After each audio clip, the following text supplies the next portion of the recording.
Hello everyone, my name is Trivesh and watching my YouTube channel. आज के इस video में भी आप लोगों को बहुत यूजफुल सेंटेंस स्ट्रक्चर मिलने वाले हैं। और आगे बढ़ने से पहले आप लोगों को बताना चाहूँगा कि अगर आप स्पोकन क्लास ज्वाइन करना चाहते हैं या फिर आप ग्रामर से शुरू करना चाहते हैं तो दोनों ही बैच अभी अवेलेबल हैं। शाम को 7 बजे से 8 बजे तक हमारा ग्रामर का बैच अवेलेबल है, जहाँ पर आपको पहले बेसिक ग्रामर सिखाई जाएगी, फिर आपको धीरे धीरे स्पोकन तक लेकर जाएंगे।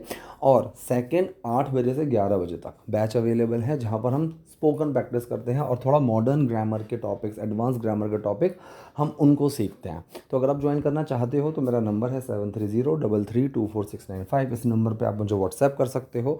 और इस वीडियो में भी आगे बढ़ने से पहले हम पहले उन लोगों के नाम को डिस्कस करते हैं जिन्होंने लास्ट वीडियो के कमेंट सेक्शन में सेंटेंसेस बनाए थे। पहला नाम है नेहा प्रसाद, हुगली वुगली vlogs, Antariksha Chauhan, education point, Kavita, arrow arrow इलेक्ट्रोमैक प्राइवेट, ये उन्होंने एक ही सबको जोड़कर लिखा हुआ है, अफजल अंसारी, मयूरी और श्रेष्ठा शुक्ला। ठीक है, तो आज की वीडियो में भी आप लोगों को बहुत यूज़फुल चीज़ें मिलने वाली हैं। नोट पैड पेन जरूर लेकर बैठें। तो पहले सेंटेंस से हम वीडियो को शुरू करते हैं। देखिए, पहला हमारे पास सेंटेंस है, किशोर मैंने देखा है कि तुम काफ़ी समय से यहाँ काम कर रहे हो। इसके अंदर दो सेंटेंसेस हैं। पहला सेंटेंस है मैंने देखा है और दूसरा तुम काफ़ी समय से यहाँ काम कर रहे हो। तो जो पहला सेंटेंस है मैंने देखा है, अब किसी भी सेंटेंस के एंड में या है, ये है, लिया है, ली है, चुका है, चुकी है, ये सब आपका प्रेजेंट परफेक्ट के अंदर ही काउंट होगा। मैंने नोटिस किया है, मैंने देखा है। सो फॉर्मूला क्या होता है? सिंपल सेंटेंस है, ना नेगेटिव और ना ही क्वेश्चन है। फॉर्मूला हमारा सिंपल हो गया। सबसे पहले सब्जेक्ट, फिर हेल्पिंग वर्ब, फिर एक्शन। और परफेक्ट सेंटेंस है तो एक्शन की third form. So I have noticed, I have noticed. So subject आया आई, साथ में आया हैव। अब मैंने क्या किया? नोटिस किया है। नोटिस की थर्ड फॉर्म आ गई नोटिस्ड। आई हैव नोटिस्ड, मैंने नोटिस किया है, तुम काफ़ी समय से यहाँ काम कर रहे हो। तुम काफ़ी समय से यहाँ काम कर रहे हो। तो ये सेंटेंस हमारा बना प्रेजेंट परफेक्ट कॉन्टीन्यूअस। ये नॉर्मल कॉन्टीन्यूअस नहीं है, ये है present perfect continuous. Subject, helping verb और एक्शन की ही फॉर्मेशन रहेगी। सब्जेक्ट कौन है? तुम, you. Helping verb have been working, अब यहाँ पर आईएनजी लगेगा। So you have been working here, तुम यहाँ काम कर रहे हो काफ़ी समय से। फॉर और सिंस का यूज़ होगा तो यहाँ पर सिंस का यूज़ आएगा, for quite some time now. तो किशोर मैंने देखा है कि तुम काफ़ी समय से यहाँ काम कर रहे हो। Kishore, I have noticed you have been working here for quite some time now. तुम अपनी पत्नी को साथ क्यों नहीं लाते? तुम अपनी पत्नी को साथ क्यों नहीं लाते हो? साथ क्यों नहीं लाते? इस तरह से। तो यहाँ पर क्वेश्चन नेगेटिव सेंटेंस है। क्वेश्चन भी है और नेगेटिव भी है, इसमें सवाल भी है और नेगेटिव भी है। इसका फॉर्मूला क्या होता है? सबसे पहले WH फैमिली, फिर हेल्पिंग वर्ब, फिर सब्जेक्ट, फिर नॉट, फिर एक्शन। ये इसका छोटा सा फॉर्मूला है। देखो, 6 तरह के एक्टिव हैं, 6 तरह के पैसिव, मतलब जो फॉर्मूले हैं।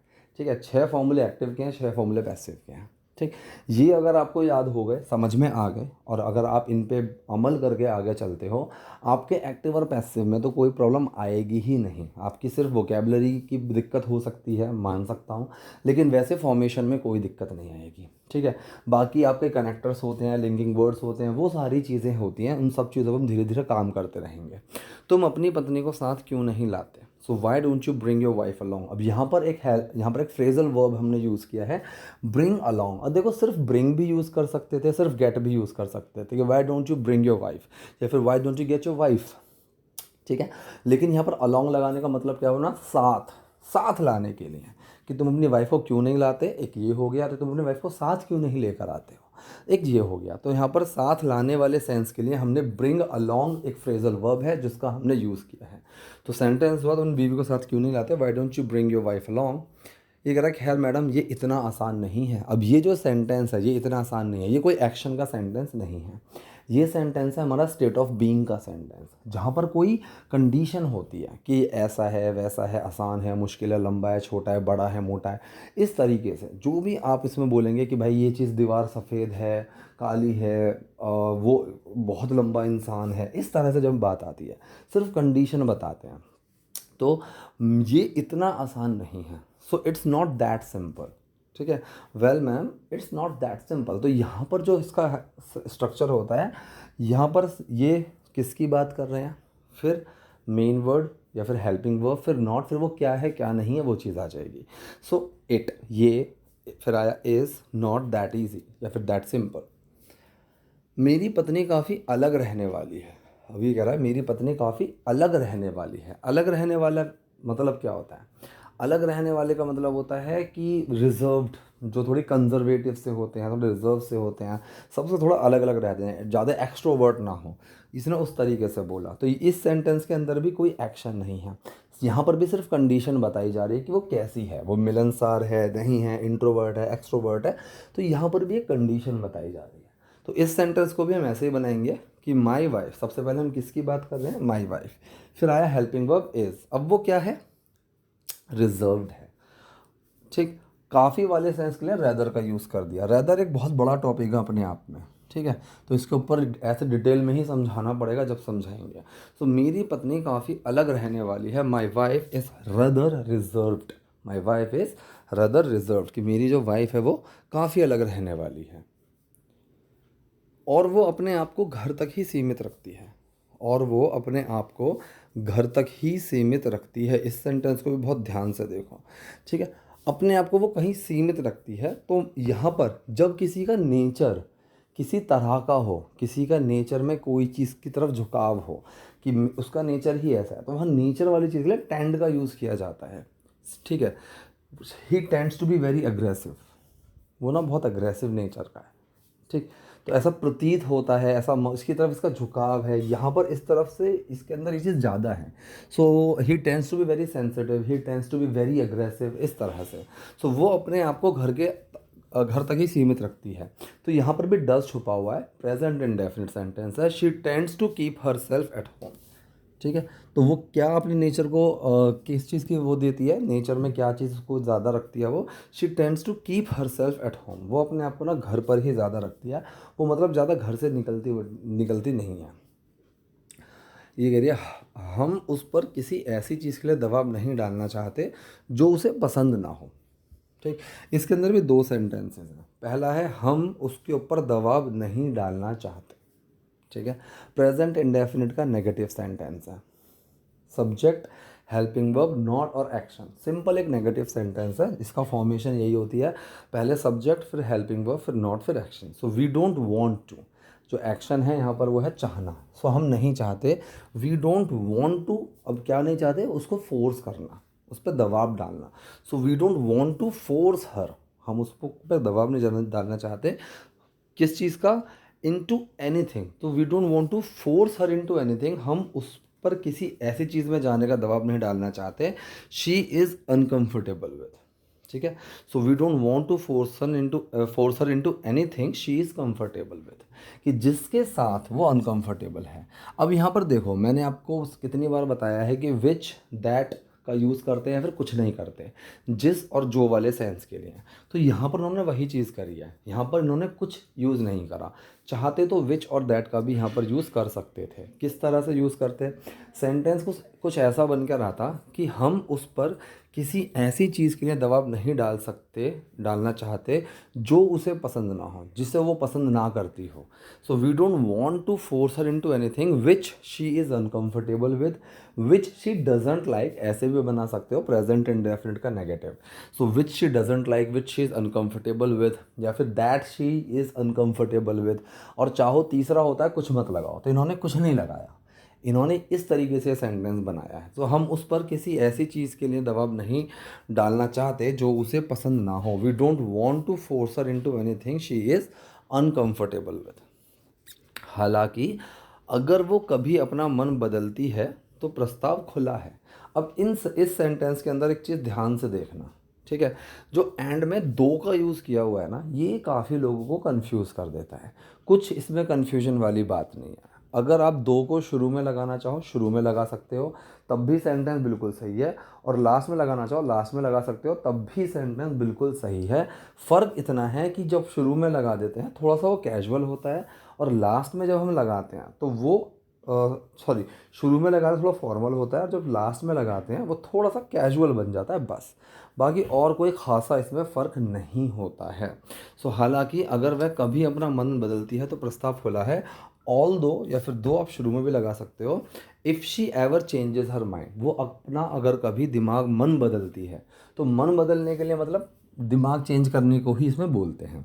प्रेजेंट इंडेफिनिट सेंटेंस ही है, डज छुपा हुआ है चेंज के अंदर। इफ़ शी एवर, एवर मतलब कभी, ठीक है। तो एवर, नेवर, समटाइम, जस्ट, ये जो टर्म्स होती हैं ये मैंने बताया भी हुआ है, ये एक्शन से पहले लगा दो, सबसे सही होता है। तो एक्शन तो यहाँ पर चेंज ही है। So she does change, subject, helping verb, action. Does, do और डिड, इन तीन के बाद कभी एक्शन नहीं लगाते हैं। वो एक कंडीशन होती है जहाँ जोर देने वाली बात है वो अलग है, वरना डू, डज और डिड के बाद हेल्पिंग वर्ब, इनके बाद अगर कोई एक्शन आता है वो तो छुप जाती है। तो यहाँ पर डज छुपा चेंज के अंदर, changes. If she ever changes her mind, अगर वो कभी अपना मन बदलती है। प्रस्ताव खुला हुआ है, the offer is open, the offer is open, ये हो गया सिंपल प्रेजेंट सेंटेंस। यार मैं इसके बारे में उससे बात करूँगा, फ्यूचर इंडेफिनिट सेंटेंस है, नॉर्मल सिंपल सा फ्यूचर इंडेफिनिट है। सब्जेक्ट, हेल्पिंग वर्ब, एक्शन, यही फॉर्मेशन आएगी, बिल्कुल सिंपल सी है। सब्जेक्ट हुआ मैं, आए, फिर हेल्पिंग वर्ब बाई विल, मैं क्या करूँगा, बात करूँगा, उससे डिस्कस करूँगा। So I will discuss it with her, I will discuss it with her, या फिर I will discuss about this with her, ऐसे भी आप बना सकते हो कि इसके बारे में मैं उससे बात करूँगा। अबाउट दिस आप शुरू में लगा सकते हो कि about this I will discuss with her, आप ऐसे भी बना सकते हो। तो एक सेंटेंस को बनाने के कई सारे तरीके होते हैं, इसमें ऐसा नहीं है कि इसमें आपको अलग अलग एक ही फॉर्म होगा, एक ही फॉर्मेशन होगी, उसी से ही बना पाओगे, ऐसा कुछ भी नहीं है। एक सेंटेंस को कई तरीके से बनाया जा सकता है, ठीक है। तो यहाँ पर है इसके बारे में मैं उससे बात करूँगा, आई विल डिस्कस इट विद हर। लेकिन इस पर विचार करने में उसे कुछ समय लग सकता है, ठीक है। लेकिन इस पर विचार करने में उसको कुछ समय लग सकता है। अब ये सेंटेंस कई तरीके से बनाया जा सकता है। पहला तरीका देखो, but it might take some time, ठीक है, लेकिन थोड़ा टाइम लग सकता है उसको, फॉर हर, ठीक है, टू कंसीडर इट, इसके बारे में सोचने। तो कंसीडर का मतलब होता है किसी चीज़ पे विचार करना, किसी चीज़ के बारे में सोचना। तो इसने इस सेंटेंस को घुमाकर बना दिया। कैसे बनाया, but it might take some time for her, लेकिन उसको थोड़ा सा टाइम लग सकता है टू कंसीडर इट, इसके बारे में सोचने में, ठीक है। तो यहाँ पर जो हमने हेल्पिंग वर्ब लिखा है ये हमने माइट लिया है, ठीक है। तो जहाँ पर संभावना की बात आ जाती है, मे, माइट, मस्ट हेल्पिंग वर्ब की तरह यूज़ हो जाते हैं, ठीक है। इसको दूसरे तरीके से भी आप बना सकते हो, शी मे या फिर she might take some time, ठीक है, टू कंसीडर इट, आप ऐसे भी बोल सकते हो। तो यहाँ पर आपने शी को एक शी को आपने सब्जेक्ट कर दिया कि she might take some time, she may take some time, इस तरह से सेंटेंस बनाओगे तो वो भी बिल्कुल सही है, ठीक है। तो दोनों तरह से सेंटेंस बिल्कुल सही होगा। ये कह रही है वो जो भी जवाब देती है उसे कहने में संकोच मत करना, वो जो भी जवाब दे उसे कहने में संकोच मत करना। So don't hesitate. तो जब हम किसी को कुछ ना करने के लिए बोलते हैं, जब हम किसी को कुछ ना करने के लिए बोलते हैं तो वो सेंटेंस शुरू होता है don't say. So don't hesitate, कि भाई हेजिटेट मत करना, बिल्कुल भी जरा भी हिचकिचाहट मत रखना अपने अंदर। So don't hesitate in saying, कहने में, वॉट एवर शी रिप्लाइज, वो जो भी रिप्लाई करे उसको। So don't hesitate in saying what ever she replies, कि वो जो भी रिप्लाई करती है, तो वॉट एवर शी रिप्लाइज, ये सेंटेंस प्रेजेंट इंडेफिनिट का है, रिप्लाई में डज छुपा हुआ है कि वो रिप्लाई देती है, वो उत्तर देती है, ठीक है। So don't hesitate in saying what ever she replies. ये कह रहा है अगर आपको नहीं बताऊंगा तो किसे बताऊंगा। अब ये एक टर्म होती है, जैसे हम हिंदी में भी बोलते हैं कि यार तुझे नहीं बताऊंगा तो किसे बताऊंगा, ठीक है। इसके लिए एक प्रॉपर टर्म है, who should I tell this, ठीक है, who should I tell this to, कि मैं किसको बताऊं, इफ़ नॉट यू, अगर तुम्हें ना बताऊं तो, ठीक है। Where should I go to if not there, वहाँ ना जाऊं तो कहाँ जाऊं, ठीक है। तो ये स्ट्रक्चर इस तरह से है, इसको आप उठा लो यहाँ से, स्ट्रक्चर को आप इसको यूज़ करो, आप इसको देखोगे, सुनोगे, बोलोगे, सब समझ में आ जाएगा। इसने कहा चलो बाद में मिलते हैं, चलो बाद में मिलते हैं। तो यहाँ पर लेट्स कैच अप लेटर, तो कैच अप एक फ्रेजल वर्ब है, मिलने के लिए, बाद में मिलते हैं, एक कैजुअल टर्म है ये। तो इसने कहा कि लेट्स कैच अप लेटर, चलो बाद में मिलते हैं, ठीक है। तो एक टमाटो केचप वाला केचप नहीं है, कहीं उसको ये समझ कर बैठ जाओ, ये अलग केचप है। तो इसने कहा कि लेट्स कैचअप लेटर, चलो बाद में मिलते हैं, ठीक है। तो ये थी आज की वीडियो, आज के सेंटेंसेस। आई होप वीडियो आपको यूजफुल रही होगी। कोई डाउट, कोई क्वेरी हो तो do let me know in the comment section. Video पसंद है तो लाइक कीजिए, नए हैं लाइक सब्सक्राइब दोनों कीजिए। Thank you.